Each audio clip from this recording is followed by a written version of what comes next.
வேலைவாய்ப்பிற்கான 100% உத்தரவாதத்துடன் MBA படிக்க இன்றைய ஆட்சி பிசினஸ் ஸ்கூலில் சேருங்கள். ஸ்மார்ட் EB மீட்டரால் மின்சார வாரியத்திற்கு வருவாய் இழப்பு ஏற்படும் என மின்வாரிய தொழிற்சங்கம் எச்சரித்துள்ளது. இதற்கான காரணங்களை விளக்குகிறார் செய்தியாளர் தாய்மானவன். சாதாரண மீட்டருக்கும் இந்த ஸ்மார்ட் மீட்டருக்கும் என்ன வித்தியாசங்கள் இருக்கின்றன, எவ்வளவு வருவாய் இழப்பு ஏற்படும் என எச்சரித்திருக்கின்றனர்? கூடுதல் விவரங்களை பதிவு பண்ணுங்க தாய்மானவன். தமிழகத்தில் நுகர்வோர் மற்றும் தொழிற்சாலையினருடைய மின் பயன்பாட்டில் ஏற்படக்கூடிய மின் இழப்பீட்டை கணக்கீடு செய்யவும், ஆளில்லாமல் தாமாகவே மின்சார பயன்பாட்டை கணக்கீடு செய்வதற்காகவும் ஸ்மார்ட் மீட்டர் பொருத்தக்கூடிய முனைப்பில் தமிழ்நாடு மின்சார வாரியம் முழுவீச்சில் ஈடுபட்டு வராங்க. குறிப்பாக தமிழகம் முழுவதும் 3 கோடி ஸ்மார்ட் மீட்டர்கள் என்பது 30,000 கோடி மதிப்பீட்டில் கொள்முதல் செய்வதற்கு தமிழ்நாடு மின்சார வாரியத்தால் திட்டமிடப்பட்டிருக்கிறது. குறிப்பாக முதற்கட்டமாக 82,000 ஸ்மார்ட் மீட்டர்கள் 8 மாவட்டங்களில் கொள்முதல் செய்ய திட்டமிடப்பட்டு அதற்கான ஒப்பந்த புள்ளி என்பது அண்மையில் கோரப்பட்டிருந்தது. இதில் 4 நிறுவனங்கள் ஒப்பந்த புள்ளியை அளித்திருந்த ஒரு சூழல்ல குறைந்த ஒப்பந்த புள்ளியை அளித்த அதானி நிறுவனத்திற்கு இந்த ஸ்மார்ட் மீட்டர்கள் கொள்முதலுக்கான ஒப்பந்தம் என்பது வழங்கப்படும் என எதிர்பார்க்கப்பட்ட சூழல்ல தமிழ்நாடு மின்சார வாரியம் நிர்ணயித்த தொகையை காட்டிலும் அதானி குழுமம் கூடுதலாக தொகையை நிர்ணயம் செய்ததன் காரணமாக அந்த ஒப்பந்தமும் ரத்து செய்யப்பட்டிருந்தது.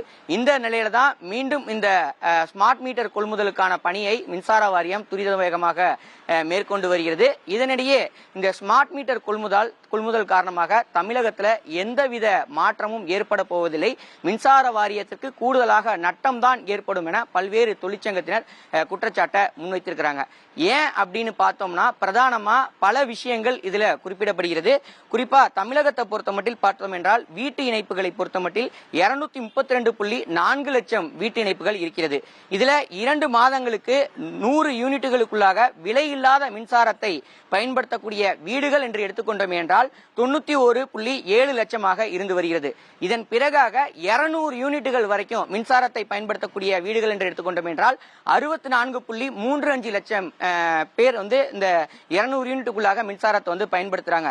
ஆக மொத்தம் தமிழ்நாட்டில் 200 யூனிட் என்ற அளவில் மின்சாரத்தை பயன்படுத்தக்கூடியவர்களுடைய எண்ணிக்கை 156 லட்சம் பேர் பயன்படுத்தக்கூடிய நிலையில இவர்கள் மின்சார வாரியத்திற்கு கட்டக்கூடிய தொகை என்பது கணிசமான தொகையாகத்தான் இருந்து வருகிறது.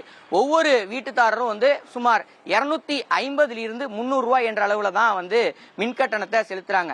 இப்படியாக இருக்கக்கூடிய ஒரு சூழல்ல இந்த மின் இணைப்புகளுக்கு ஸ்மார்ட் மீட்டர்கள் பொருத்தக்கூடிய பட்சத்துல மின்வாரியத்திற்கு கணிசமான வருவாய் இழப்பு ஏற்படக்கூடிய வாய்ப்பு இருப்பதாகத்தான் இங்க இருக்கக்கூடிய மின்வாரிய தொழிற்சங்கத்தினர் பலர் தெரிவிச்சிருக்கிறாங்க.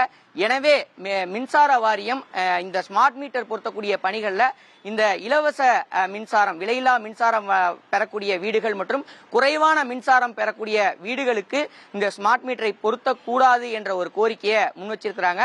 மேலும் இந்த ஸ்மார்ட் மீட்டர் பொருத்துவதால தொடர்ச்சியாக மின்வாரியத்திற்கு இழப்பீடு தான் அதிகமாக கூடும் என ஒரு எச்சரிக்கையும் தொழிற்சங்கத்தினர் தெரிவிச்சிருக்கிறாங்க. விவரங்களுக்கு நன்றி தாய்மானவன். வேலைவாய்ப்பிற்கான 100% உத்தரவாதத்துடன் MBA படிக்க இன்றைய ஆட்சி பிசினஸ் ஸ்கூலில் சேருங்கள்.